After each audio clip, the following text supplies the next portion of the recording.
Hey everyone, it's Cal from the Ramblers channel, giving you a little heads up that throughout this episode, specifically from my behalf, there will become a great many audio issues. One that concludes moments of constant echoing throughout a webcam microphone, which was not intended to be used. However, despite the connected audio issues that do harm the episode a little bit, I believe that that the discussion throughout the episode definitely warrants an upload despite that. So, without being said, enjoy the episode. Fellas, if there are two things that I hate in life, it's when Jay doesn't get on the game, and it's when a bad show comes out. I'm just kidding. That's an unnecessary story. What? Ramblers are back. We have act like killed our love for the game, but there is one thing that brought it back, and that is Andor Season 2 that we will talk about today. But first, if you are here and you are enjoying, be sure to like and subscribe to the channel. We would appreciate that so much. We're going to get a recap going. Been catching up over the last year since we recorded, and then we will get into our agree disagree segment as well as our review. It should be fun. I'm gonna cut this off because I need to close my door. Previously on. Oh, I need to close that door too.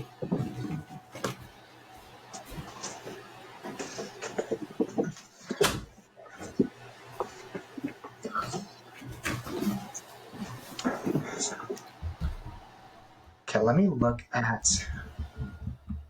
Like I need my mic in frame. Okay, so when was the date that we last recorded? That's heavily interesting. Not that one. It's probably like Just 9 months ago. It was 11 months ago. Actually, pretty much a year ago. August 14th, 2024. All right. Got that. So the last episode we recorded was I can't hear you. My AirPods disconnected. Oh, God. Oh, God. Okay, hold on. I hate this old MacBook. It's like laggy as hell. AirPods. Real bad. Because it's kind of buns. I'm not going to lie. Okay, they are connected. Let's see if I can connect them back here. Okay, can you say something? Yeah, I hear you. Okay. Yeah.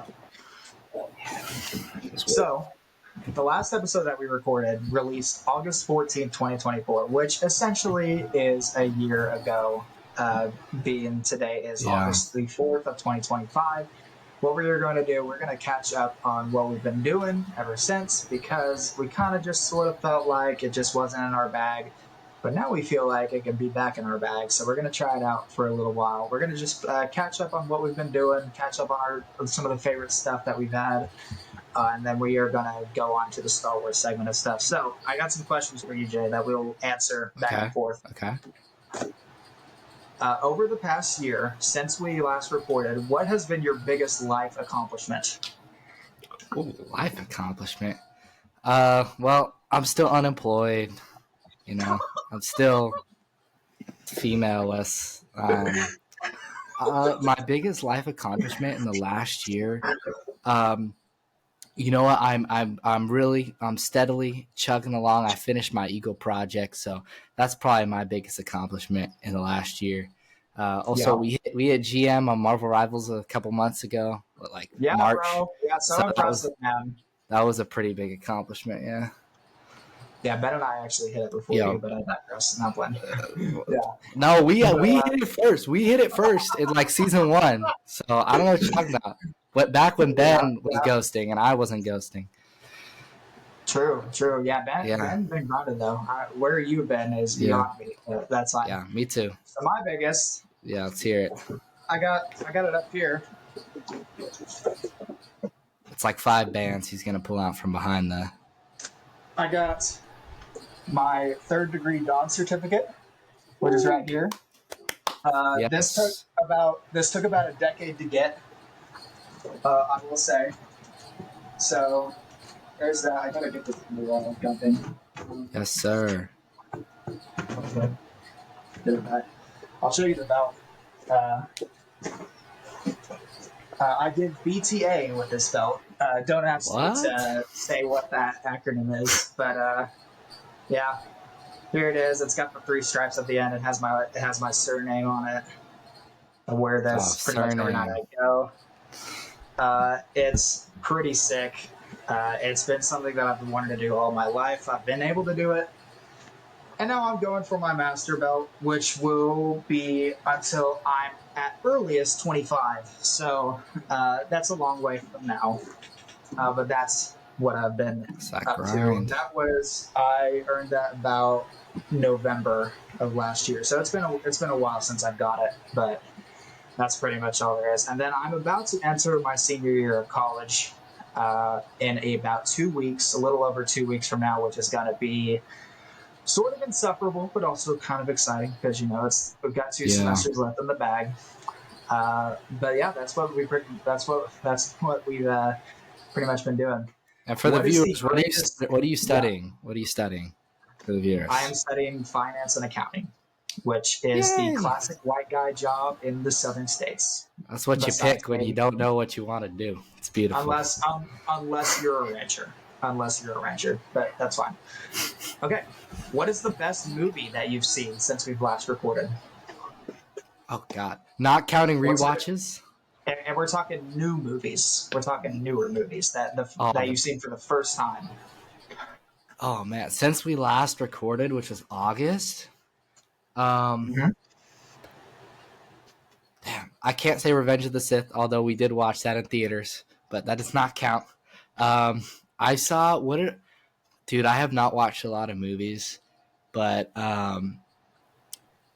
this is kind of a hot take, little bit of probably some recency bias in here, but I really enjoyed the new Superman movie. I thought it was I I thought did it as was really well. good.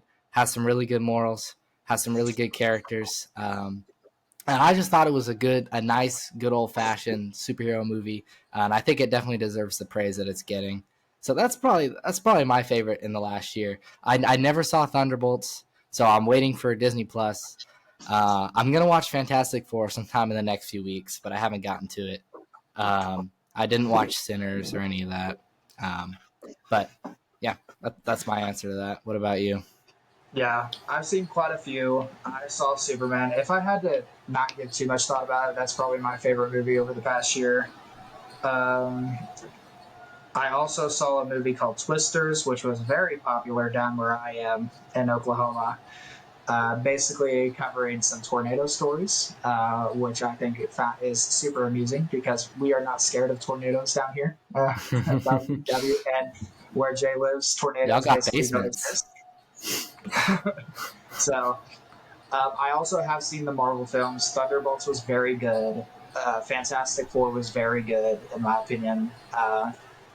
And then there was also Deadpool and Wolverine, which I thought was fine. I mean, it was good it was funny on first watch. Now it's just like, Cameo does the Fest. plot make sense?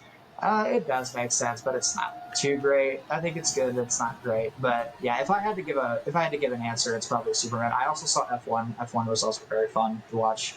So, yeah. What is the best TV show that you've seen in the past year? Okay, I got a good answer to this one. So before in August when we last recorded, I hadn't watched a lot of like the TV shows that people consider to be like the best of the best, just because you know I'm young and I had a kid's Netflix account and all that good stuff, right? So, but in the last year, I finally got around to watching Breaking Bad and Better Call Saul, and I'd have Yeah. to say, um, although Better Call Saul is very good, it's like that. This is Better Call Saul, but Breaking Bad is probably the best show I've watched in the last year. Really, really, really quality storytelling. Probably the best writing in anything I've ever watched. Um, Mm-hmm. yeah, just really good. It's self-explanatory. Yeah. Everybody knows. Everybody knows it's good. Yeah, I've seen a couple series since the last time. If I were to limit it to a season, my favorite season of a show that I've watched is by far Andor season 2. It's what Yeah, we're going to be talking about a lot. yeah. Talking about a lot very soon. Other shows that I've seen, I saw Skeleton Crew, which is a Star Wars show you haven't seen. I thought it was Yeah. good. It wasn't any. I don't think it was anything great, but I do like it more than Obi-Wan. I definitely like it more than Acolyte. I like it a lot more than Book of Boba Fett. But other than Yeah. that, like I don't think it quite measures. It doesn't come anywhere close to like Mandalorian, Andor, and I think Ahsoka is like quite a bit better than it. But other than that, Yeah. I think it's probably like a good 6.5 out of 10 if I had to give it a rating. I think the acting in that show is really good. And then like I've seen a bunch of the Marvel shows. I saw Daredevil Born Again. I thought it was decent. It does not measure up to the original Daredevil show, which is one of my favorite shows of all time. And then outside of that, I haven't seen a whole lot. I've obviously seen Breaking Bad and Distant Past. I have not seen Better Call Saul. I do plan on watching it at some point in the near future. But outside of that, I don't really. Yeah, that's pretty much my Dude, answer. Andor was so good, bro. I'm Mm-hmm. so excited to talk about it. Such a good show. Yeah. Okay, so that's our recap section. That we're just talking about like all the good stuff that we've had, all the good stuff that we've watched in recent times. We're gonna get into agree and disagree. Most of this will be Star Wars related. A couple times, maybe in future podcasts, we will be talking about other non-Star Wars topics in this game. But I Yeah. have mine that I'm going to read out. We're gonna have our cards ready. All right. Our first one was we're getting into Star Wars mode here. My first topic: animated lightsaber battles measure up to live action lightsaber battles. All right, ready? You got your answer? Ready? Yep. 3, 2, 1. Agree? Yeah. Yes. So give me some specific examples that make you say that. I say that simply for the reason, well, not simply for the reason, but the main reason I would say is that, for example, in Clone Wars Season 7, that Maul Ahsoka fight is fully mocap. So it is essentially the same thing as a live action fight. They just have painted over the CG models.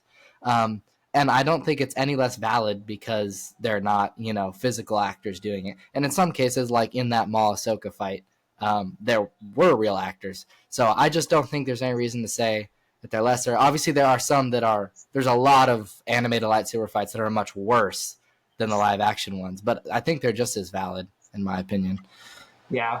Whenever we're talking about animation, we're specifically talking about the Clone Wars, obviously because the Bad Batch doesn't have anything, and there's nothing really super memorable in Rebels. I mean, unless you want to say maybe the season 1 finale, but even then, to me, that's kind of a stretch. My favorite ones, obviously, Ahsoka versus Maul is obviously number 1. It's probably in my top 3 lightsaber battles in general. Yeah. And then the other ones I really love are Maul and Savage versus Palpatine. That one is incredible in my opinion. And then another one I think measures up really well is Obi-Wan Anakin versus Dooku, specifically in season 6. Specifically on I think it's called Obadiah the Pike Planet, where they find out that Dooku was the architect behind the clone army. That fight is really good. I think overall there are more good live action battles than animated battles, if you want to say that. But I think when you go peak for peak, I think it does measure up very well. Yeah, yes. I agree full-heartedly. Okay. The next one. Obi-Wan Kenobi Season 2 would be a necessary project. All right. Got your answer? 3, 2, 1. Disagree. I'm glad we didn't disagree on that one. Yeah, so if you guys don't know, there are a couple reliable leakers inside Hollywood Report that have said that Lucasfilm are creating a sort of idea of Obi-Wan Kenobi Season 2. If they choose to do it, I think it is purely a money move because there is really no point to it outside of just maybe risking the possibility of ruining Obi-Wan's plotline. Because why does he get off Tatooine again? Of course, helping to rescue Leia made sense, but now Leia's fine. They're going to learn from that. Now, what's going to happen? I don't really know. And plus, Obi-Wan being disconnected from the Force, I think that storyline makes perfect sense because obviously Mustafar was a traumatic event, quite literally. It's sort of going down the Cal Kestis rabbit hole. So many Jedi have gone. Luke Skywalker did it in the sequels, for example.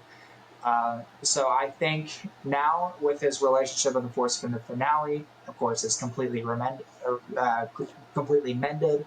I just don't really think it makes a lot of sense to have to make him do a more unnecessary development, considering like finale of that show and in A New Hope, his character is basically the same. He's just older, new actor, you know. Yeah, I fully agree. That's like season one. Season one wasn't even necessary, but getting it was a cool idea. I think having Leia, be kidnapped. That's a great way to get him off planet. She's just as important as Luke in his eyes, and I think the idea of season one was really good.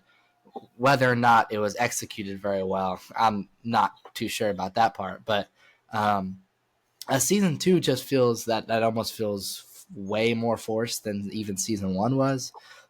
They would have to come up with some weird plot to try to make it make sense. I mean, even in season one, like they had to make Vader lose because the one line, and it's like it almost felt forced in season one, but it was borderline. It didn't cross it for me, but I think season two is definitely to the point where it's like, what has he even got to do? Like, just let him. He's gone through his character arc. It's like there's nothing for him to do. Yeah, I definitely see that. All right, next one. EA's Star Wars Battlefront 2 is the best Star Wars game ever created. Okay. You got your answer? Yeah. Ready? 3, 2, 1. Agree. This one is obviously more relative and personal.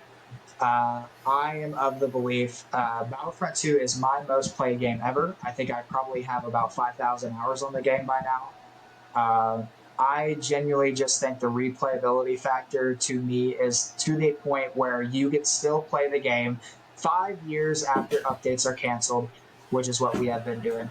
Me personally, right now, I'm at the point where I'm just kind of stale on the game. I probably won't be playing it again, like probably in the near future, to be honest. It gets stale after a while, every now and then. But I think the way it launched until the comeback in like 2019 into 2020, where the player count was enormous, and then now just recently the player count is surged up to a number we've never seen. I think it's insanely impressive, and it goes to show how good the game is. If you want to go the single player route, I think there's probably like only a couple of choices you can make. Knights of the Old Republic #1 is amazing, and then I think the only other one that I would really say is Jedi Survivor. If you want to say like Lego the Complete Saga, good for you, man. Good for you. Have fun with your teachers at elementary tomorrow. It's a great game. But yeah, what are your thoughts on this? I obviously I said I agree.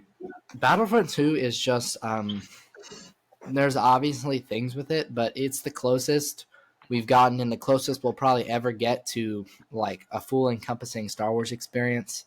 And there's no, I mean, you could buy crystals. There's no microtransactions though. You buy the game, you grind it out, you do all the things. It's super fun. There's a bunch of game modes, so many different characters to choose from. As much as I would have loved to see them continue and update more, because there's infinite amount of content that they could make. The place that the game is at is very, very good. Is it my favorite game? It's in my top 3. I don't know if it's my favorite Star Wars game, but it is definitely the best. That is pretty undeniable. Anybody who has played it and unbiasedly can probably agree. It's just a great experience. I mean, you have more time on me than it, but I have also spent many of my upbringing years playing that game, and it's definitely. I can say from experience that you're not going to get that type of Star Wars anywhere else besides the movies, of course, and the shows. Yeah, I agree. All right, next up. Cal Kestis' story would be a well-made adaptation into a TV Disney Plus series. All right, ready? 3, 2, 1.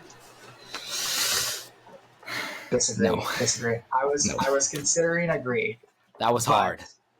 I think the thing that comes that kind of just brings it down a little bit is constantly going back and forth between the same worlds. I think in a show that does not work well. I just don't think fans would enjoy it. His story, specifically in Jedi Fallen Order, is, in my opinion, a top 5 Star Wars story ever told. I think that story is beyond phenomenal.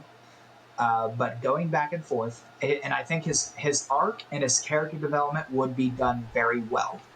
But going back and forth between these same settings and these same areas and whatnot, I just don't think that would work well in a episode by episode weekly basis.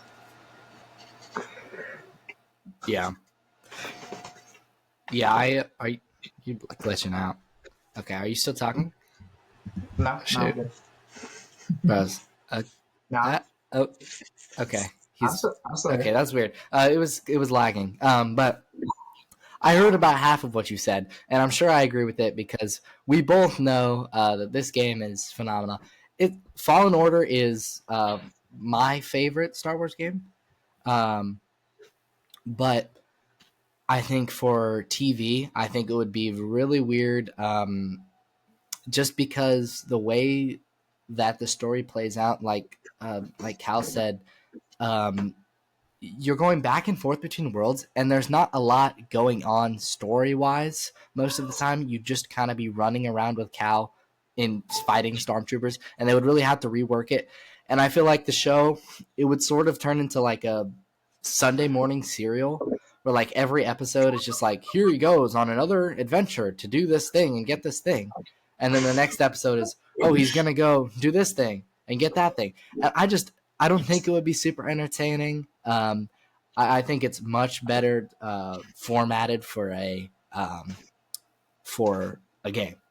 But that's just my opinion. I love the story. It's one of the best stories in fiction, in my opinion. But I don't think it would be a good TV show. Okay. Next one, after some technical difficulties. Okay. Din Djarin from The Mandalorian is a top 5 Star Wars protagonist. Protagonist. Okay. Answer ready? All right. You got your answer? All right. Yeah. 3, 2, 1. Boom. So I have a set top 5. So my number 1 is obviously Luke Skywalker. I think he will forever be the best character in the history of Star Wars to me. And then I have Obi-Wan, I have Cal Kestis, I have Ahsoka, and then I have the newest edition, I have Cassian Andor in my 5. Those are my top 5. If you want to say Din is 6 or 7, then I'm cool with that. I think it is fair to say that he is. I'm not going to be a hard disagree, but that's just my set list. Yeah, so that is hard for me because for Star Wars, it's hard for me to discern who's a protagonist and who's not. I don't consider Obi-Wan a protagonist, even though he has a 6-episode show. I mean, he's the protagonist of the show, but that's such a small blip in Star Wars. I didn't even consider it because in the prequel movies and the original trilogy, he is a protagonist, like a secondary character. I didn't give this a lot of thought, so I said agree. But let me go through my list. Yeah, Luke Skywalker is number 1 for me. I mean, he's just the GOAT. The original movies are just perfect. Luke, throw Cal on there. He is my 2. I will probably put Cassie into my 3, I think. And then I have Ahsoka in 4. And then I think Din falls into my 5. I think he's dragged down a lot by that 3rd season. He doesn't really have any development. But those first 2 seasons, I think, like every episode, his character comes so far. And it's such a rewarding payoff in that season 2 finale. Yeah, he's in my 5. I think the movie will elevate him a lot. I think the movie's going to be good. Let's hope so. Yeah. But yeah, I can understand why you think that way. Okay. Next one. Where's the next one? Okay, we got 3 more. Solo is better than Rogue One. All right. That's your answer? All right. 3, 2, 1. Yeah. Disagree. Disagree. I can see why you would like Solo. There, yes, I would see why you would like Solo. There are some good elements. I think Han by Alden Ehrenreich is done really well. I really like Kira as well. There is one character in that movie that I do not like at all, and that is Beckett. Beckett, to me, is one of the most poorly written characters in all of Star Wars because he is a character that expects everybody to listen to him, but then doesn't listen to anybody else. And then when he gets like completely fooled wrong, he's like, "No, I'm actually still right. You guys are fine." And then he gets shot for it. So he's a big part of that. He's a big part of Han's journey into being a bounty hunter. I think, or not a bounty hunter, a smuggler. I think it's just sort of not great. I also think Dryden Voss is a very forgettable villain, I will say. But outside of that, I think the movie is good, but I'm not putting it over Rogue One. I think Rogue One is a great film. I think Solo is only just a good film. Yeah, I was for a long time, I was of the opinion that Solo was better. For one, first off, Andor is going to elevate Rogue One whether you like it or not. Like, yeah, the movie is the same, but you're not going to experience the movie the same ever again after watching the show. Also, while Rogue One, I think, does definitely drag in the second act, I think it's just such a better it's just such a better project than Solo. I love, like you said, I love Han. I love Han's development. I think if there was the Solo trilogy that they were considering at the time, I think it could be elevated a little bit with Han's development. Chewie is great. I think they should have leaned a little bit more into Kira being this undercover sort of villain as opposed to this Dryden Voss thing, and then he just kind of dies at the end, and it's like whatever. Yeah. And yeah, I mean, if you incorporated Maul a lot more, I think that would be really cool. I just think over time, I think Rogue One is only getting better, and Solo is only kind of getting worse. But I do hope at some point, if we get content post Revenge of the Sith, that we can see some of those younger actors portray the characters. Some of the deep fake stuff in recent times has not been the greatest. So, yeah, but I disagree. I think Rogue One is definitely better. Yeah. Okay. Number 7. K2SO is the funniest Star Wars character of all time. All right. I need to think about this one. Hold on. I don't. I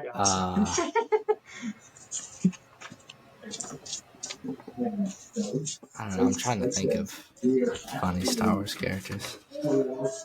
Okay. Yeah, I got it. Okay. Ready? 3, 2, 1. Agree? Agree? Yeah. I think Andor season 2 kind of cemented this. He has quite a few jokes that aren't the best in Star Wars, but I think the only contenders you could say are Obi-Wan in the Clone Wars, and then probably like Tech. I think Tech is hilarious. Yeah, in the Bad Tech is Batch. pretty funny. But then K2, he has like one of my favorite jokes from Andor season 2. He's like, you want to know how many orders I've disobeyed? How many? Do you want to know how many? Cassian's like, no. He's like 17. I was like, what the heck? Yeah. And then in the finale, when he's poking Cassian to get up, and he's like, waking up humans is always confusing. I think that's just subtle. I think it's just subtle humor that I think goes so far. And then from Rogue One, probably my favorite one is probably like when Jin shoots the security droid and then K2's behind that one. He's like, "Did you know that wasn't me?" It's like, yeah, I think it's funny. But yeah, I think I don't think it's a clear answer, but I think he's definitely the best one. Yeah. Yeah, I agree. I had to think about it a little bit because honestly, comedy is not Star Wars' strong suit. I think a lot of other franchises do their comedic relief a lot better. But K2 is hilarious. Like Alan Tudyk is really funny, and my favorite K2 joke is when he slaps Cassian. It's like a fresh one if you mouth off again, and you can see Diego Luna laughing like he's covering his laugh because it was so funny when they were recording it. God, that is so funny. Like, it's a funny, really good droid. What were you gonna say? You want to know? This is not K2, but you want to know another one of my top 5 favorite jokes? It's from Bad Batch season 1 when Sid's like, "I hope you guys figure it out before you see my ugly side," and then Tech goes, "That's not her ugly side." Yeah. I was like, "Oh my gosh, that's insane." But yeah, dude, I think they should. I think they should try to dive into it more. But yeah, I think that's really good. Yeah. Okay. Last one. I've saved this one for last for obviously a very specific reason. Andor should have been longer than 2 seasons. Should have been. Okay. You ready? Okay, I got my answer. Yep. Ready? 3, 2, 1. Agree? Ooh. So there was this thing, of course, where they kind of mentioned that it could have been. Bro. Yeah, bro. I see that, you bum. I'm kidding. Oh, I thought you said we both agree. I thought I heard you say that. There was this thing. There was this thing that Tony Gurley kind of just hinted at about how Andor could have been 5 seasons. I think that is a massive stretch, but I think Andor would have been better if it was 3 seasons. I think 3 because I think there are moments. Because there are moments in season 2. Some of the worst moments in season 2 for me happened because of all of the time skipping. Specifically in the first 6 episodes, I would say. For last six, I don't think is much of a problem. I think that would have been great as a 3rd season, adding a little bit more to those elements. But I think the first 6 episodes could have been expanded on much more to make it more understandable. Because there are so many elements of those first 6 episodes that you just don't see. Maya Pei Brigade. Who the heck is Maya Pei? She was named one time by Saw Gerrera in season 1, and that's all you know. And then, yeah, that's kind of just what I think about it. Obviously, 5 seasons, like you're gonna spend a whole season on the Grain Planet. No, I don't think you want to do that. But overall, I think that could have been extended. Of course. They probably didn't do it because Andor was so expensive to make. Both seasons had a $300 million budget, which is just a lot to make for a show, which means if it were 3 seasons, it would likely be close to $1 billion for the whole show, which which obviously is crazy. That is a crazy budget for an entire show that's only 3 seasons. So I'm not mad. Obviously, I'm not mad that it was only 2 seasons, but I think it could have been better if it was 3. Yeah.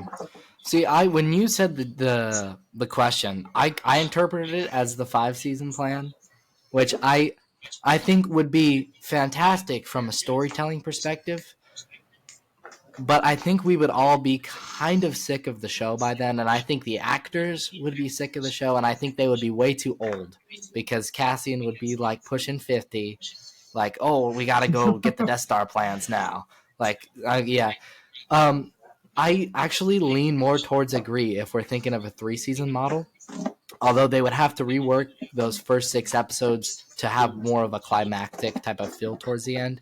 But yeah, I think there's a lot of character moments and character arcs that you can tell were like they were initially meant to be something much more. Like Brasso, he's in the first 3 episodes, and you could tell there was definitely meant to be more of a character there if the show was longer, and then other characters, just all the supporting characters, especially with like the Saw Gerrera stuff, definitely could have been expanded on if they had more time. I think the 3 episode jump model actually worked way better than I thought it would. But it does kind of, I think mainly the characters suffer at the expense of it. But honestly, I wouldn't have it any other way because what we got was as close to perfection as this saga has really gotten. So I love the idea, but I think no more than 3 seasons for sure. Yeah, I agree. So yeah, that's the end of the agree disagree segment. We are going to move on to our main discussion with Andor season 2. So we're going to say at the same time our overall score of Andor season 2 and then our overall score of the series in general. So go ahead and think about it. I have mine already. Ready? Okay, I've got mine. 3. All right. Score out of 10. 3, 2, 1. 9.5. 8.5. I would 8.5 for you. Okay, that makes sense. I think that season 1 is better overall. I think season 2 has the highest peaks of the show by far, but season 1 is definitely more consistent. To start by highlighting the greatest moments of season 2, because we're not going to talk about season 1 like too much, albeit maybe like a minute or so of the discussion. We're going to play a blind rank. You're going to blind rank 5 of the best scenes from Andor season 2. All right. Oh, okay. Yeah, I'm down. So let's hear it. The first one you have is Luthen versus Dedra. That's a great scene. Yeah, dude. That whole episode was great. The fact that it didn't even have an Andor in it. So there's 5 scenes here. Yes. I love the how he's sort of talking in code throughout the two pieces of questionable origin or whatever he said in the shop. That was cool. Really well acted scene. I don't think it doesn't beat. There's multiple scenes in season 2 that beat it. I'm gonna play it safe. Actually, this is kind of a hot take. I'm gonna put it at like 4. Okay. Next up, we have Saw Gerrera and Willman. You think I'm crazy? Yes, I am. That's a great moment. That is that's kind of like the peak of that second arc. Yeah, his dialogue is so good. The fact that none of the actors were nominated for the Emmys is actually insane. But I'm gonna put. That's definitely better than the last scene. It's number 3 or number 2. I'm gonna put it at 2. The acting's phenomenal. Yeah. Okay. All right. Next one, we have the detention cell with Krennic and Dedra. Who else knows? Good scene. His name is escaping me right now. The actor who plays Krennic. But great acting. Yeah, Ben Mendelsohn. Great actor. Both actors are great. Everyone who was in the show is a great actor. But I really like Krennic's he's almost like fruity, bro. He the way he moves, he's doing all these hand movements and like it's really entertaining to watch. And then you get to see like Dedra's world like crumbling, and like everything she's worked for, the ambition that she's had is just crumbling down. It would hurt to put it at 5, so I'll put it at 3. Yeah, some of that scene might be the best acting I think Ben Mendelsohn has ever done, where Getcher goes, "I am not a rebel spy." Well, at the moment, that is the only plausible scenario, and then he goes from like 0 to 100 in his pitch, like. What took over you to confront Luthen Rail? Screams on your own. That was beyond phenomenal on first watch. I've obviously watched it twice now, and I'm going to be watching it again soon with my grandmother. But yeah, that's going to be good. Okay, so you put Luthen versus Dedra at 2, Saw Gerrera at, or no, you put that at 4, Saw Gerrera at 2, and then who else knows at 3? You have 5 and 1 left. Next up is Mon Mothma's Gorman speech. That's so unfortunate because if you give me a banger that I have to put in 5, I'm gonna be very upset. But that's one. That scene is. It's one of the few scenes in Star Wars that can actually make you choke up on first watch. It is such an emotional scene, and It is so well done. The music in Andor is so phenomenal, and it complements the scene so well. It's an amazing scene. It's definitely top 3 in the show. Debatably the best scene in the show. So that's going at 1. Okay. And then your number 5 is the very final scene of the show, the past, present, future theme, where Cassian goes out to Kafrene, and you see the aftermath of pretty much every character that doesn't die. You see Dedra and Narkina. You see Mon Mothma and Vel and Wilman and The Gathering. You see Saw Gerrera on Jeddah. That's a great scene. I would probably put every other scene above it, though. So, yeah. Yeah. And obviously, I wasn't going to put the Gorman Massacre because that's literally like half of an entire episode. So it's just like, it's not quite a scene. Yeah. It's, I was worried you were going to put... I was worried you were going to put something with Cyril in there in the 5, and I was going to be upset. But that was great. Yeah. Yeah. Okay. Andor Season 2 discussion. It's been out for a few months, but if you want to avoid spoilers, go ahead and do it now. What are your top 3 favorite sort of anything? Like, it could be themes, it could be scenes, it could be moments, it could be dialogue. What are your top 3 favorite parts of Andor Season 2? Okay. In no particular order. I can order them afterwards, but I'm just going to spit them out. Number 1, or just my first one, is going to be just Cyril in episode 8 in general. Super, super well done character. And specifically like his death when he like I haven't got that hype for Star Wars in a long time when we watched it together, and when he's like he's seeing his whole world crumbling around him and like what he has helped create, and then he just sees Cassian and he's got nothing to lose and he crashes out on him, and I thought it was just phenomenal. And then the "Who are you?" is just, oh my god, such an amazing.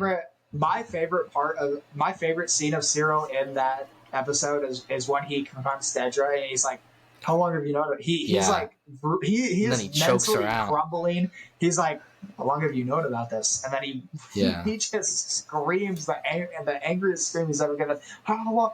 It shows that he just does not believe in the system after that, after he himself was deceived all that time by the one that he basically cared for the most. She deceived him. It is so well written. Because I was not the biggest fan of Cyril as a character in season 1. I thought he was kind of weird. Upon second watch, I like him a lot more. In that season specifically, I think he's done so much better in this season, though. That's what I will give him. Yeah, I have not. I was not really the biggest Cyril fan in season 1. I thought he was like okay, but I wouldn't put him over most of the characters. But in season 2, he's probably my second favorite character of the show, behind Andor. He's amazing, or he's probably behind Luthen too, but he's in my top 3. He's just phenomenal. So that's one of my favorite parts. I will throw on, this is a scene, and I'm gonna throw the when Andor escapes and gets the troop transport from the massacre, and he's driving off, and you see the emotion just welling up inside of him, and the single tear. And just the carnage, like it's been the whole episode has been an emotional roller coaster, and then you see him start to break down, and it's like, man, that's another moment that just the radio call from whichever, I don't remember the character, with the music. The radio call is so great. It's just like, oh my, you can feel the tension. Yeah. You could feel. Well, he has two girls in that show. Matt, like crazy. Wellman got game. Yeah, Wellman. But yeah, you could feel the emotion and the tension, and not only in that like sort of monologue, but also in that like really like subtle music and the scenery. It's just it's so great, man. It's so great. Yeah, dude. That was an emotion. Like that radio call was amazing. My third, this is just season 2, but my third is going to be when Andor and Mon Mothma finally meet in the 9th Yes, episode. yes. And it's so satisfying. It's like these are two completely separate plots for the entire show, and they come together so amazingly. In casting, both the characters are acting themselves. It's not like the writers force them to meet because they have to. It happens, and it's amazing, and the whole sequence is amazing. And he's like, oh, they see the cab driver who maybe he's had a change of heart, maybe he hasn't, but they got to slime him out either way. They're like, what's his name? Bam. And that's a sad reality of war. Maybe he could have changed, maybe he could have helped or made a difference, but he didn't. He just died. And I thought that just the whole thing from Andor picking her up to them leaving with the music playing in the background. We can throw in the speech in there too, because just that whole episode was just phenomenal. But I think it was so satisfying seeing those two protagonists sort of meet. Well, they're not, two main characters meet for the first time. It was amazing. Yes. So yes. Those are my three. Let's hear yours. So I have my top three. My number one by far. The dialogue in season 1 was great as is, but they took it a step up in this season. I think it is. Yeah. I think it is. If the dialogue in season 1 was like S tier, season 2 is S plus tier. Like it is. It's just like it's so well done because it blends in tension, emotion. It goes well with the scenery. It's so well spoken by the actors. It's just my sort of favorite parts as far as dialogue goes is the Krennic and Dedra scene in episode 11. I think that's so well done. Mon Mothma's speech is so well done too. The distance between what is said and what is known to be true has become an abyss. That might be the best line in the show by far. Like, I think that might be my favorite line. And then Saw Gerrera and Willman. Where are you, boy?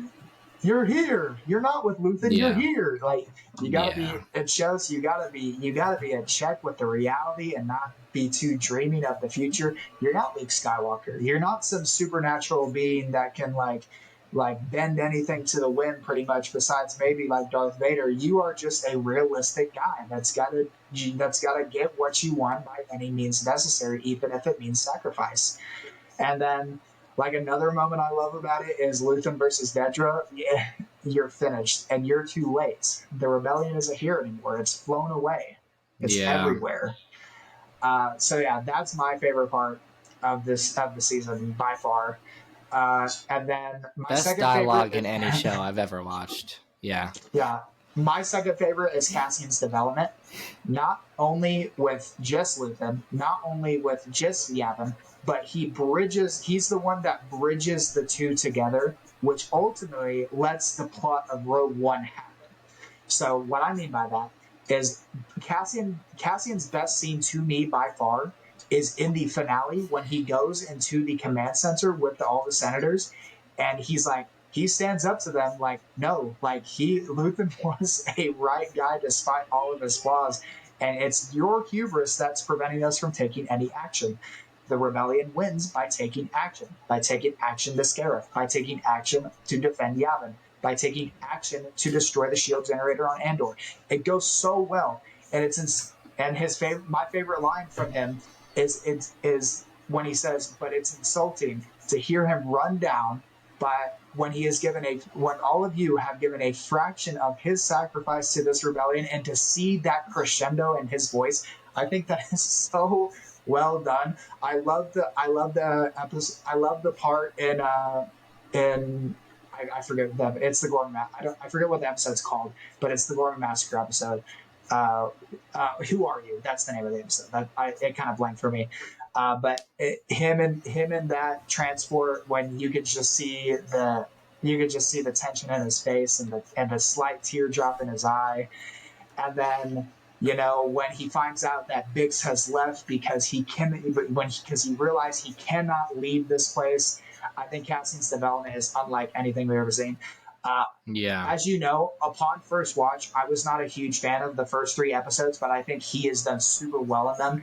I didn't really like it all because I was not a big fan of the Maya Pay Brigade. I thought they were kind of useless characters, I'll be honest. Yeah. But uh, but I really like. I honestly just believe that happened just to show of how they learn about where Yavin is and where like a safe haven is from the Empire. Basically, Yeah. that's what I think about it. And then my third favorite part has to be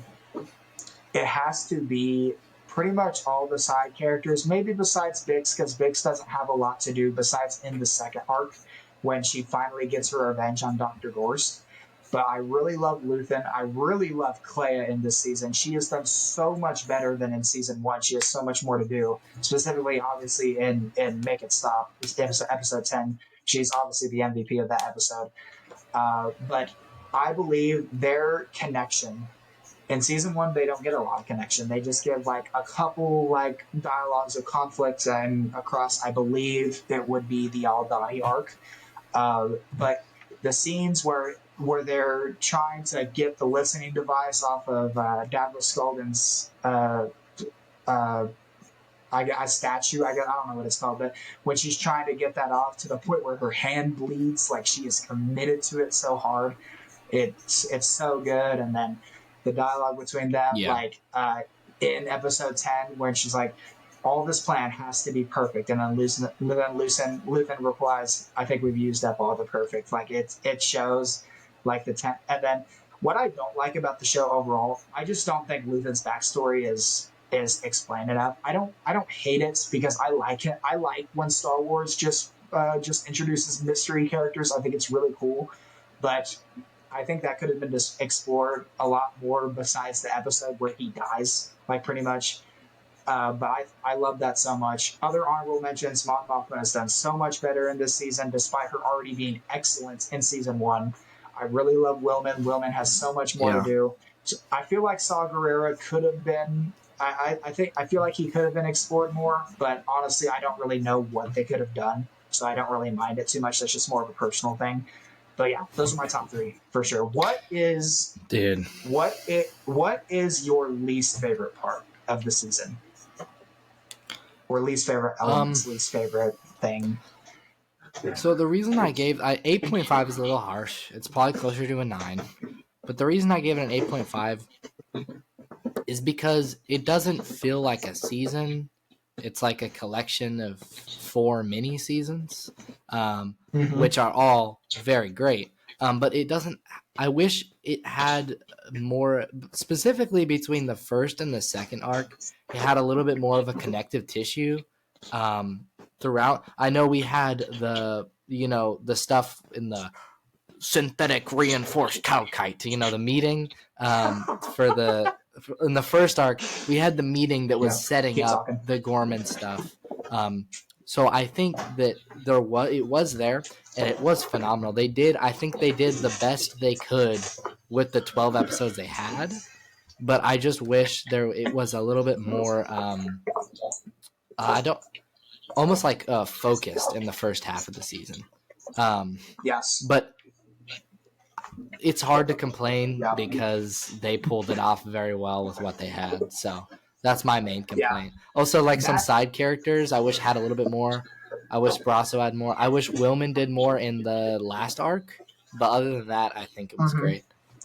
That's the reason why I feel like Andor could have been 3 seasons, because the first 6 episodes feel very disconnected to the last 6 for me.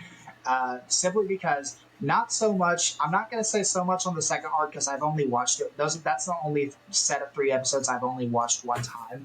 I have watched the first 3 episodes twice, and I will say that feels so disconnected because it's like Cassian gets the TIE Avenger, the new fighter ship from Sienar. We don't know why he gets that. Of course, Luthen wants it because he works directly for him, but we don't know what. We don't see that until we don't see that ever until after episode 3 when he goes to Mina Rao to rescue Vix and Wilman and Brasso, even though Brasso doesn't make it out alive.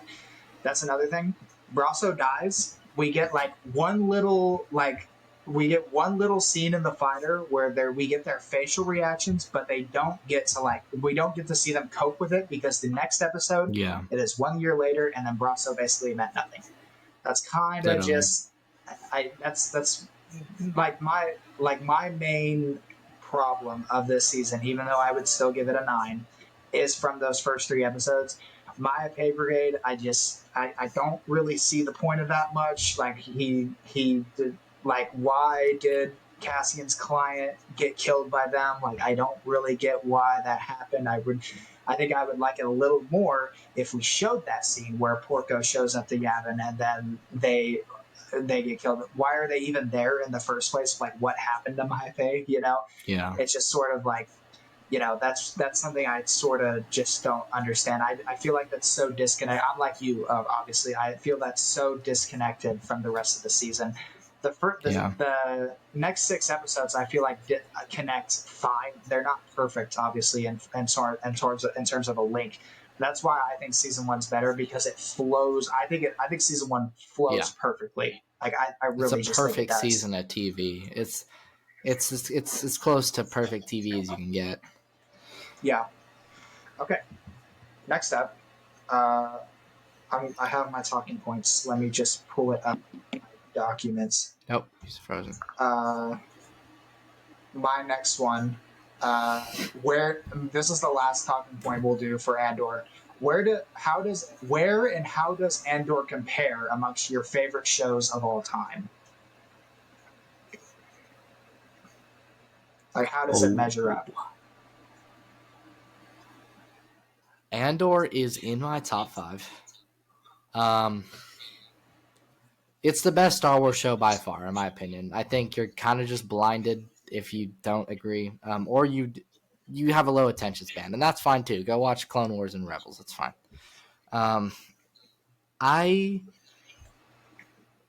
My favorite show, if we're top 5, is Breaking Bad, Better Call Saul. I guess I got, and then Troll Hunters is my 3. That's a phenomenal slept on animated show. That show is absolutely amazing. Then I guess it's Andor. Andor's my 4th favorite show. And then I don't even know what the 5 would be. Probably Clone Wars. If we counting the first 2 seasons of Mando, maybe, but I'd say Clone Wars is probably my 5. Yeah. Yeah. So I have seen. I'm not much of a TV connoisseur nowadays. I'm not on cable. I'm not on many streaming platforms. I'm not in any streaming services or anything. But I do have 3 shows that I think are deliberately 9 out of 10 shows. I have Breaking Bad. Like, of course, I think Breaking Bad is a 10 out of 10, to be honest. That's a perfect show, yeah. I have the original Netflix Daredevil, which I think is very, very good. It's the best superhero show of all time, in my opinion. And then I have Andor at my 3 spot. There are a couple shows for me that kind of measure up, but I don't really think I like The Boys. I don't think The Boys measures up quite well. I like Cobra Kai, but Cobra Kai last season's, I've kind of been lost in the sauce a little bit. It's okay. I'll get out of the glitch eventually, but yeah, those are my top 5. I don't really think any other shows exceed an 8 out of 10 besides maybe Mandalorian. Clone Wars is not as good as I think Clone Wars is obviously the most overrated show. Simply because there are some great peaks and then there are some shit episodes that you just don't want to watch. Yeah. You get you fall asleep during it. So that's pretty much why. But I think that's how it measures up. I think it is the second most well written show that I've watched. I think Breaking Bad, of course, exceeds that. I've not seen Better Call Saul. I will see Better Call Saul at some point. But it is a 6-season show. It's something that is going to take a lot of investment towards. It'll probably take me maybe a year to watch that entire show collectively. They're 10 episode seasons. It's only 1 episode longer than Breaking Bad, so it's basically the same length. They're just shorter seasons. It's a more focused story. Yeah. Yes, yeah. But I think that's how it measures. Overall, Andor, I'm going to miss the show a lot. I give this show a Yeah. 9.5 out of 10. I think Andor Season 2 is a Me too. 9. I think Andor Season 1 is a 10. So I'm just meeting in the middle Yeah. there. I think it's great because I think Andor Season 2 has the peaks, Andor Season 1 has the consistency. Do you have any final thoughts until we move on? Yeah, no, I would also give the show a 9.5. I think, even though I gave season 2 an 8.5, there are parts that are, like you said, the peaks are much higher than season 1. Even though the season 1 peaks are better than most TV shows, but yeah, it's a 9.5 out of 10 overall. I love that show. There's a lot of shows I'm trying to get into TV. There's a lot of shows I need to watch. I'm starting Mr. Robot right now, so if you guys like that show, let me know. I'm trying to check it out. I'm trying to get into it. But yeah, that's my top 5. Yeah. Okay. So that concludes our Andor's discussion. We had a lot of fun. It is the reason why we are back podcasting, and there is a reason why we will probably keep doing it. So it's got a lot of clips from there. We do have one more thing to talk about before we conclude. We are getting into the gaming section, which is something that we have decided to branch out and do to add more content to our portfolio. And the game that we have been playing the most in the past about 8 months actually, is Marvel Rivals, which has had a lot of controversy around his name because of what 4 letters, Jay? EOMM, which, if you can't tell, is it stands for Engagement Optimized Matchmaking, which no other premier game multiplayer game really has. Like, as far as I know, like, obviously Fortnite has skill based matchmaking. Battlefront games don't have any set matchmaking. They just put you in a lobby and call it a day. But what are your Luck of the thoughts, draw. and what would you change the matchmaking to be? First question: do you think engagement based matchmaking is as big of a problem as people make it seem? And then, if it is that big of a problem, what would you change it to? Okay. I think it is a problem. Um, it might not necessarily be as game breaking as some people say, but it is a huge problem. Just the fact that basically what it comes down to is that the game is deciding whether you win or lose, essentially. And that is really messed up. That seems like almost a scam for a game that they're asking your money for. They're asking you to buy these cosmetics. They're asking you to participate in these events and do these things and watch these content creators. But then they kind of treat you like that. They throw you, it's weird. What I would do, I haven't necessarily thought about that. Again, I'm not a game dev, so I don't know how it would work. But just simple skill-based matchmaking. Take for a comp game of also this doesn't apply to quick match. I think quick match should have no specialized matchmaking or anything. I think it should just be random. Yeah. For competitive, I think we need a very high version of skill based matchmaking. Not like Fortnite. I don't want like a big variation in skill based matchmaking because that's what Fortnite does. It puts it's a battle royale game and you have AIs in the lobbies now. Yeah, like yeah, it doesn't work there's as also well in a team shooter. there's also players in there that are quite a bit worse than you and players that are a little bit better than you. I think in Rivals, we need to tighten the range of skill based matchmaking and make it like people who are very similar to your stats. Whether that I'm not sure exactly how that works with their win rate, what they pick. Like I don't think we need roll queue in the game, but we could have some sort of like it could favor a 2-2-2 with what people tend to play. But I think we need to have skill based matchmaking with people that are very similar to your skill level. So very small, like if you're in the middle, like a very small gap of people that are around you for both sides, so that every match is a close match. You don't want to be you don't want to be blowing out the opponents. Pause. And you don't want to get blown. So you gotta have it so where every match you're engaged. You need to be engaged every match. Clip farming right now. It'll be good for the shorts, I can't. You want to be engaged the entire time and working. It's a team shooter. Okay? Yeah. What do you think? Okay, so it is very clear that Rivals is acknowledging that they are losing a lot of players because if you've noticed, every midseason there is a new event that has a pass that gives you like 20 levels worth of content. And how do you keep that forever? You give us money, you buy it, and then you can have it all you want. You don't have to play now. You can play when you think the game is fun. It's very clear because season 0 it had very little content updates. Like it had like a couple like balance patches and that's it. Like it didn't really have much else until season 1. That's when events started. And even then, season 1 didn't have as much events as the shorter seasons now. I think it's very. It was just like Doom match basically. Yeah. I sort of disagree on the quick match thing because the only sort of separated matchmaking that you can do is if you are a console player, you can choose to do only console lobbies. I think it should be relative skill-based matchmaking, not to the point where it requires like a queue of like 45 seconds or more, because that goes against the name of the mode at that point. But I believe that the sort of dichotomy that you encounter with skill-based matchmaking and competitive is that you're the same rank as the other person. So at that point, it is very confusing and it can be very difficult to make that into actual skill base. Of course, it obviously makes sense if you lose like 4 or 5. Like I think, like they could put you in an easier lobby, I guess, sure.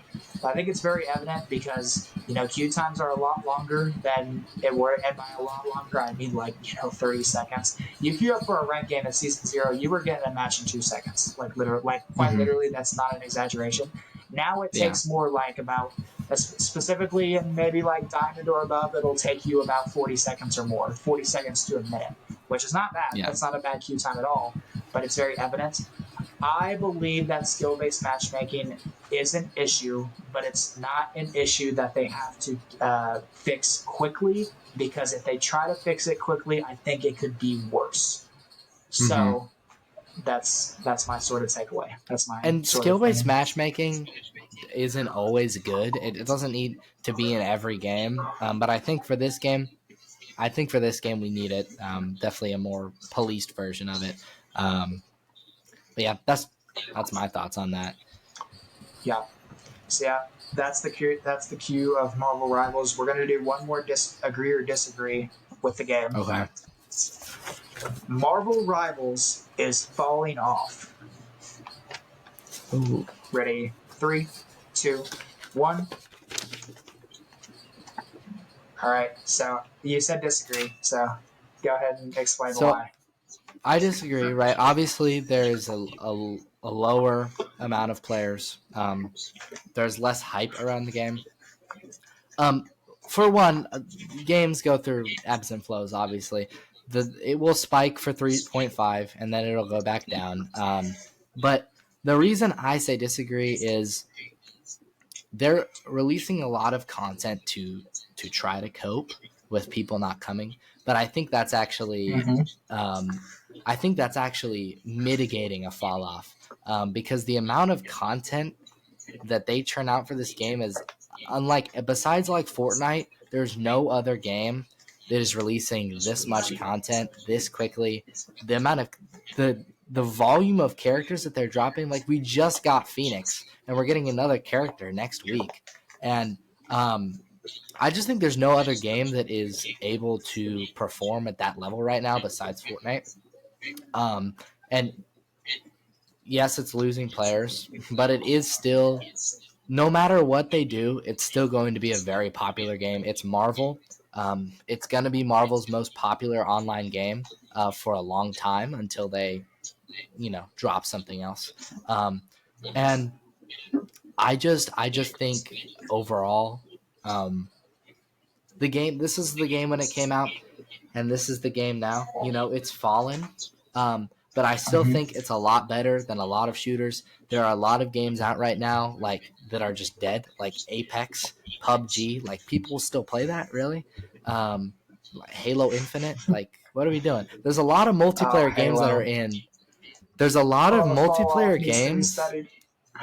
There are so many multiplayer games out, and like 90% of them have like 200 people on them nowadays. And I just think Rivals is, yes, it's on a downward curve right now, but I think it's gonna be fine. Okay. Yeah. I would be remiss if I did not tell you this. We might Yeah. have different definitions of falling off. By falling off, I do not mean that there is a lack of content. You can say that way. I'm not going to if you think that is your definition, then okay, I'll just concede. My point of view Fun. is a game is falling off for you if you are enjoying it less and less. I am not saying it. I've enjoyed it. So I'm at the point where I am enjoying it less than I did before.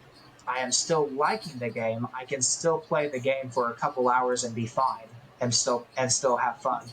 If I'm at the point where I'm at a 4 game loss streak, I'm a rage at my teammates for no reason, for reason and for no reason, and then get off the game.